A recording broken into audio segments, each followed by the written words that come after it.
दोस्त जुदाई की अलमनाक फिजामी, पा लेता हूँ तस्कीन कुछ अशआर ही कहकर। घर ऐसे ही वीरान नजर आता है मुझको, जैसे के फसादात में बाजार का मंजर। कीमत तो खूब बढ़ गई शहरों में धान की, लेकिन विदा न हो सकी बेटी किसान की। फिरका परस्त लोगों ने अहदों के वास्ते तस्वीर ही बिगाड़ दी हिंदुस्तान की। बाग फूलों से सितारों से गगन जलता रहा, बर्फ के मौसम में धरती का बदन जलता रहा। कोई इन काली घटाओं पे भरोसा क्यों करे, ऐसी बरसी गांव सारा बेकफन जलता रहा।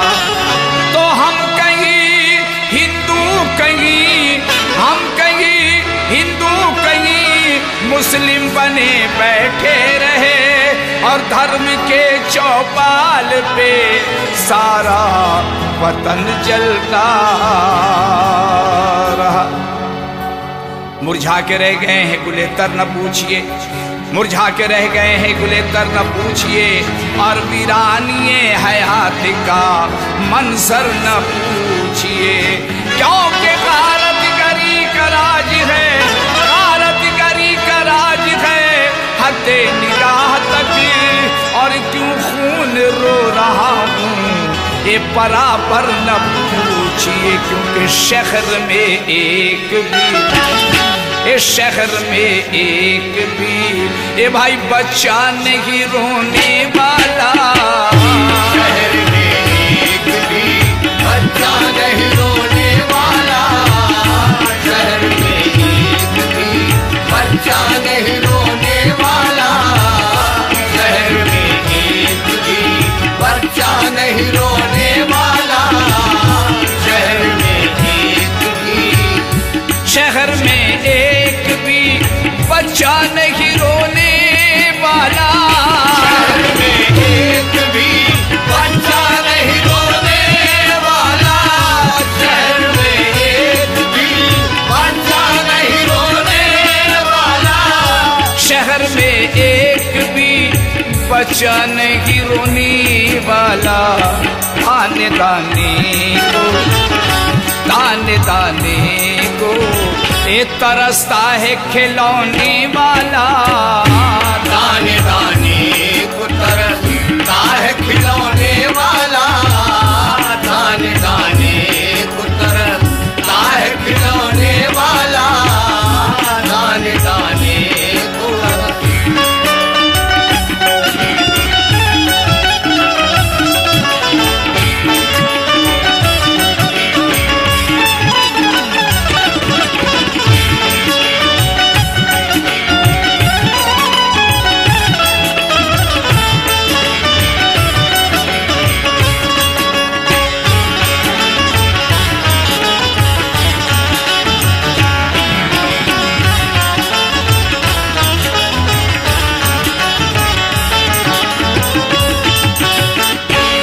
दाने दाने को तरसता है खिलौने वाला, शहर में एक भी बच्चा नहीं रोने वाला।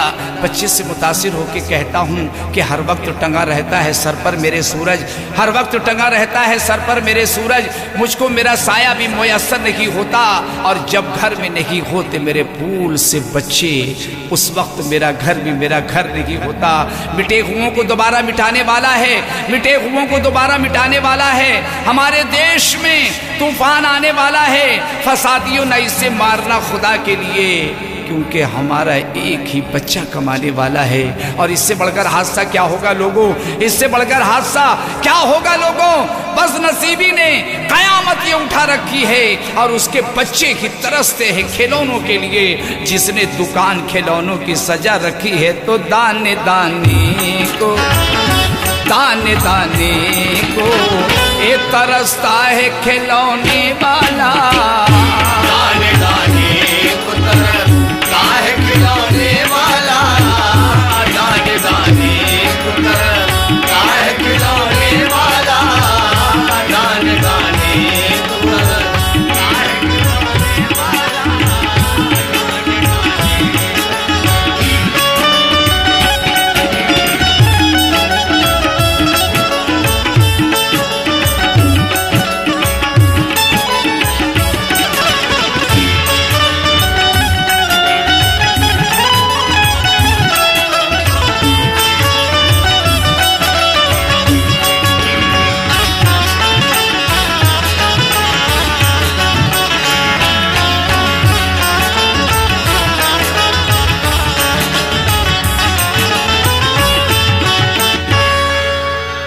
और एक हुस्न मतलब समाप्त फरमाएं कि नश्तरे गम मेरे सीने में चुभोने वाला, ए नश्तरे गम मेरे सीने में चुभोने वाला आ गया फिर मेरी पलकों को भिगोने वाला, आ गया फिर मेरी पलकों को भिगोने वाला, आ गया फिर मेरी पलकों को भिगोने वाला, आ गया फिर मेरी पलकों को भिगोने वाला, आ गया फिर मेरी।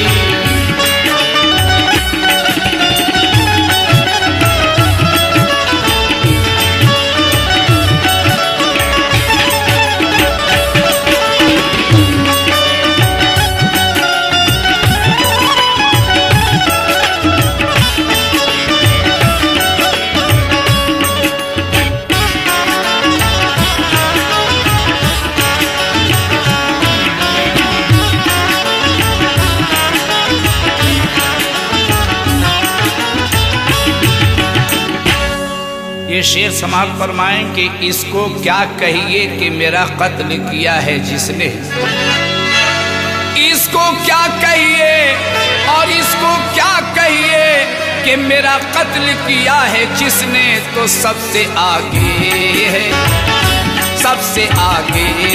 वही, अरे फूट के रोने वाला, सबसे आगे है वही, फूट के रोने वाला, सबसे आगे है वही, फूट के रोने वाला, सबसे आगे है वही।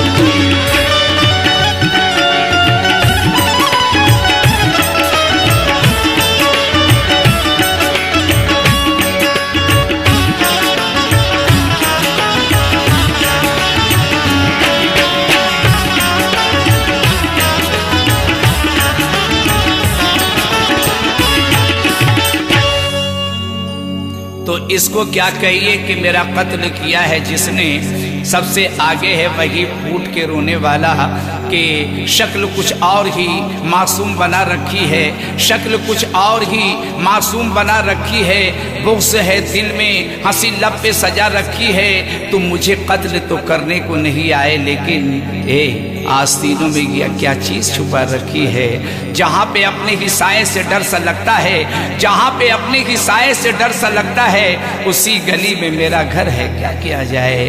कि यूँ तकते हैं नफरत की नज़र से हमें कुछ लोग इस शहर में, जैसे कि वही सबसे बड़े हैं, और जिन लोगों ने काटे हैं गले, लूटे हैं घर बार, इंसाफ भी करने को वही लोग खड़े हैं। तो इसको क्या कहिए और इसको क्या कहिए कि मेरा कत्ल किया है जिसने, तो सबसे आगे है वही फूट के रोने वाला, सबसे आगे है वही, फूट के रोने वाला, सबसे आगे है वही, फूट के रोने वाला, सबसे आगे है वही, फूट के रोने वाला, सबसे आगे है वही।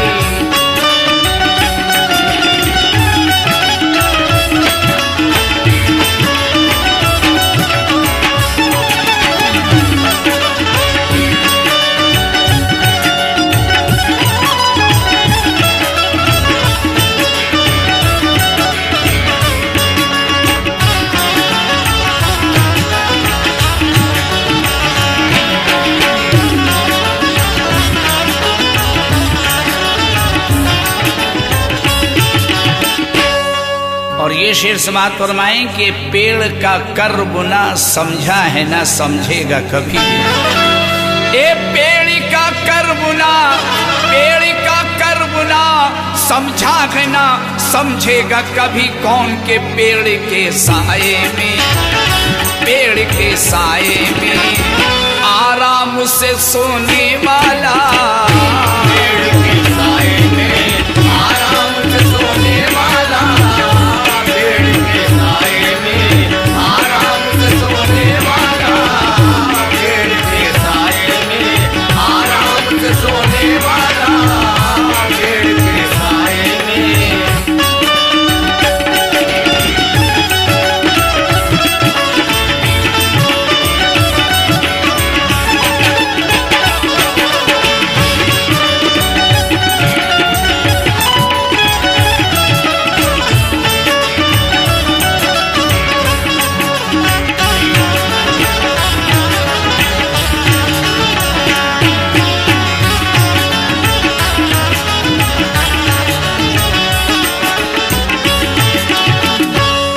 उसकी किस्मत में, पेड़ के मुलाजमत शेख शेरावर कि उसकी किस्मत में कहाँ छांव घनी लिखी थी, उसकी किस्मत में कहाँ, उसकी किस्मत में कहाँ छांव घनी लिखी थी कि धूप में जलता रहा, धूप में जलता रहा ए पेड़ लगाने वाला, धूप में जलता रहा पेड़ लगाने वाला, धूप में जलता रहा पेड़ लगाने वाला, धूप में जलता रहा पेड़ लगाने वाला, धूप में जलता रहा।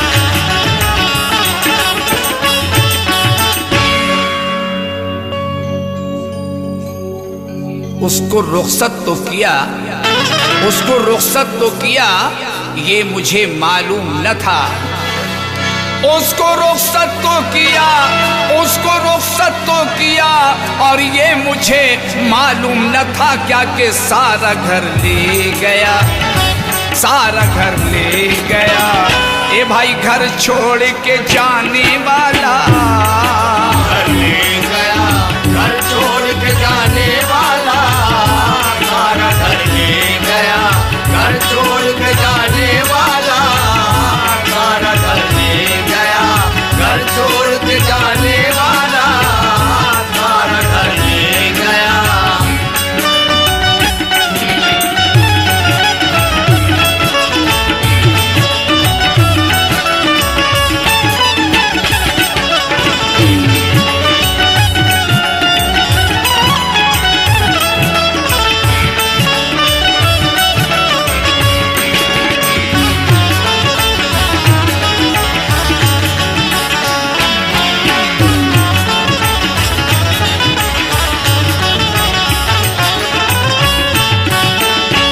अपने चेहरे की खदो खाल को कैसे समझूं, अपने चेहरे की, अपने चेहरे की खदो खाल को कैसे समझूं कि काश मिलता कोई, काश मिलता कोई आईना दिखाने वाला, काश मिलता कोई आईना दिखाने वाला, काश मिलता कोई आईना दिखाने वाला, काश मिलता कोई आईना दिखाने वाला, काश मिलता कोई।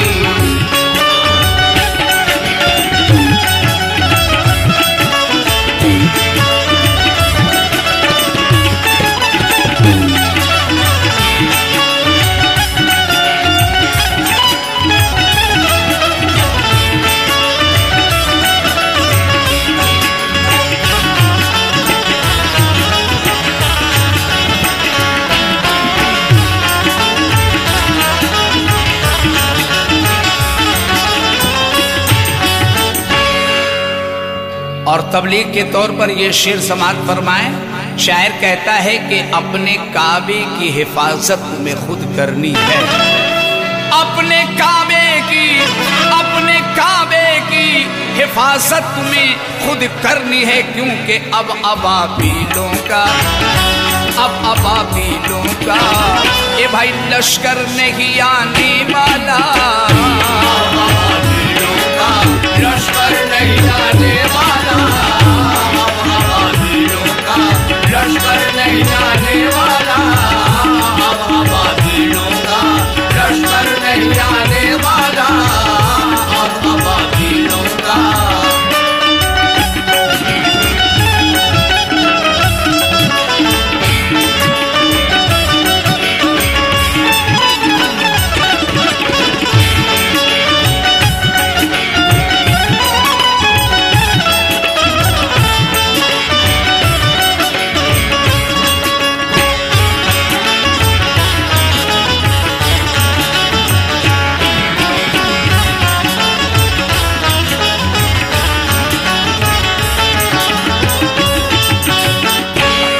कुरान शरीफ में अल्लाह कहता है कि इन्नल्लाह अला कुल्लि शैइन कदीर, यानी अल्लाह हर चीज़ पे कादिर है। जब चाहे तब कोई ना कोई मौजज़ा पैदा कर सकता है। जब खाने काबा पे कुफारों ने हमला किया तो अल्लाह ने अपने घर की हिफाजत अबाबील का लश्कर भेज कर किया था। लेकिन आज का शायर आज के माहौल से मुतासिर होकर कहता है कि अपने काबे की हिफाजत तुम्हें खुद करनी है, क्योंकि ये आईना मैं तुमको दिखाऊंगा दोस्तों। ये मेरे दोस्तों, ये आईना मैं तुमको दिखाऊंगा दोस्तों।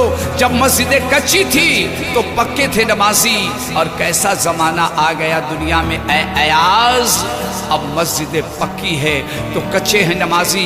क्या तेरे कानों में आवाज नहीं आती है? क्या तुझे शर्म जरा सी भी नहीं आती है? तेरी गफलत ने कहीं का भी रखा तुझको, सारे आलम में इसी ने किया रुस्वा तुझको। कल ये दुनिया तुझे आंखों में जगह देती थी, तेरे हर हुक्म पे सर अपना झुका लेती थी। आज ये देख रही है तुझको हकारत से, क्यों ना देखे? तेरे आमाल ही कुछ ऐसे हैं। माह रमजान का जब चांद नजर आता है, देखते ही उसे बीमार हुआ जाता है। तू कभी जाता नहीं मस्जिद में बहरे नमाज? मैं मुसलमान हूँ फिर भी है तुझे इस पर नाज, तो उठ उठ उठ, अभी वक्त है, अल्लाह से तौबा कर ले, फिर हकीकत में तुझे आएंगे जीने के मजे। क्योंकि कब्र में लब्बे हदीसों की रवानी ले चल, हश्र के लिए कुछ आयाते कुरानी ले चल। तुझको जन्नत में मोहम्मद से गर मिलना है अयाज, तो अपने पेशानी पे सजदों की निशानी ले चल। हे हश्र में तब्दी हुई धूप से बचने के लिए, हश्र में तब्दी हुई धूप से बचने के लिए बस ये एक पेड़ है फलदार, तू गाजी बन जा। और किसकी हिम्मत है जो देखे तेरी मस्जिद की तरफ? शर्त इतनी है ए मेरे दोस्त, तू नमाजी बन जा। तो अपने काबे की हिफाजत तुम्हें खुद कर ली है, क्योंकि अब अबाबीलों का ए भाई लश्कर नहीं आने वाला। अबाबीलों का लश्कर नहीं आने वाला, अबाबीलों का लश्कर नहीं आने वाला, अबाबीलों का लश्कर नहीं आने वाला, अबाबीलों का लश्कर नहीं आने वाला, अबाबीलों का लश्कर नहीं आने वाला, अबाबीलों का।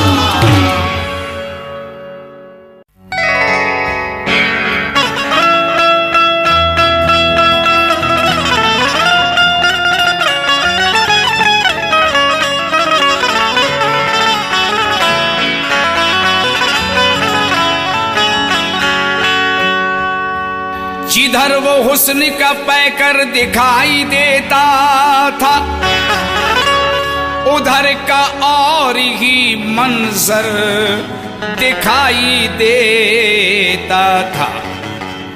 उसी में डूब गई मेरी कश्ती उम्मीद, और ये दिल कभी जो समंदर दिखाई देता था। कि दिए सयाद ने वो गम खुशी तकसीम कर डाली। ज़मी का जिक्र क्या है, जिंदगी तकसीम कर डाली। हमारे दिल के टुकड़े कर दिए आखिर सितमगर ने, और अंधेरे दे दिए और रोशनी